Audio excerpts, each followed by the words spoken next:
High everyone, welcome to food Bangla Sonali. আজ আমার recipe হলো মটন কারি।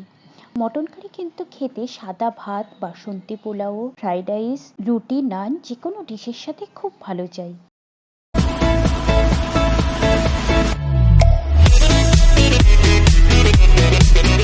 তো চলুন দেখে নেওয়া যাক মটন কারি বানানোর জন্য কি কি ইনগ্রেডিয়েন্টস দরকার।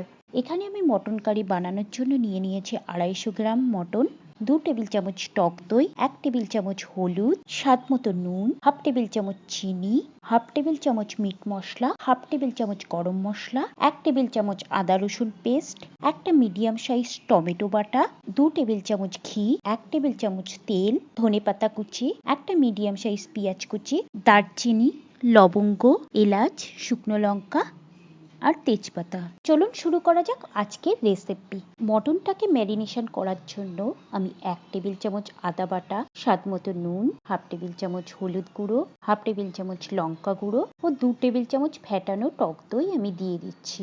এখন মটনটাকে সব মশলার সাথে খুব ভালো করে মিক্স করে নেব।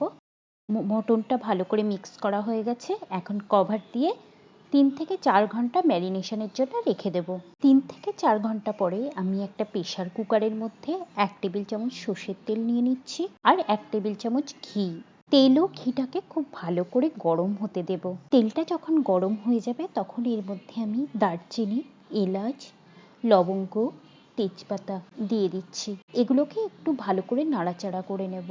গোটা গরম মশলার গন্ধটা যখন বেরোবে তখন আমি এর মধ্যে 1/2 টেবিল চামচ চিনি অ্যাড করে দেব। আমি গরম তেলে চিনিটা অ্যাড করছি যাতে মটনের কালারটা ভালো আসার জন্য।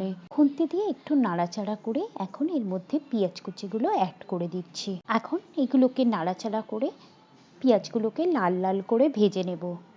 পেঁয়াজটা যখন ভালো করে ভাজা হয়ে যাবে তখন আমি এর মধ্যে টমেটো পেস্টটাকে দিয়ে দেব। টমেটো ও পেঁয়াজটাকে ভালো করে কষে নেব যাতে এর কাঁচা গন্ধটা চলে যায়।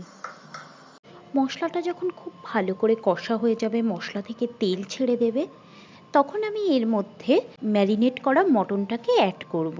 এখন মটনটাকে মশলার সাথে খুব ভালো করে মিক্স করে নেব। মশলার মধ্যে 1/2 টেবিল চামচ মিট মশলা অ্যাড করে দিচ্ছি। খুব ভালো করে মিক্স করে নিচ্ছি। নিয়ে 8 থেকে 10 মিনিট মতো মিডিয়াম ফ্লেমে মটনটাকে আমি কষে নেব। মটনটা থেকে যখন তেল বের হবে তখন আমি এর মধ্যে জল অ্যাড করে দেব। আমি এখানে 2 কাপ মতো জল অ্যাড করছি। আপনারা আপনাদের প্রয়োজন মতো যতটা গ্রেভি চাই সেই অনুযায়ী জল অ্যাড করবেন। একটু ভালো করে নাড়াচাড়া করে 1/2 টেবিল চামচ মতো গরম মশলা অ্যাড করে দিচ্ছি। ভালো করে মিক্স করে নিচ্ছি। প্রেসার কুকারের কভারটা লাগিয়ে দিচ্ছি। 7 থেকে 8টা হুইসেলস মতো আমি দিয়ে নেব। প্রেসার কুকারের প্রেসারটা যখন শেষ হয়ে যাবে আমি প্রেসারের ঢাকাটা খুলে নেব। এখানে সুন্দর জুসি মটন কারি রেডি হয়ে গেছে। এখন এটাকে আমি একটা সার্ভিং ডিশে তুলে নেব। ধনেপাতা দিয়ে সার্ভ করব। আশা করি আপনাদের আমার মটন কারি রেসিপিটা পছন্দ হয়েছে।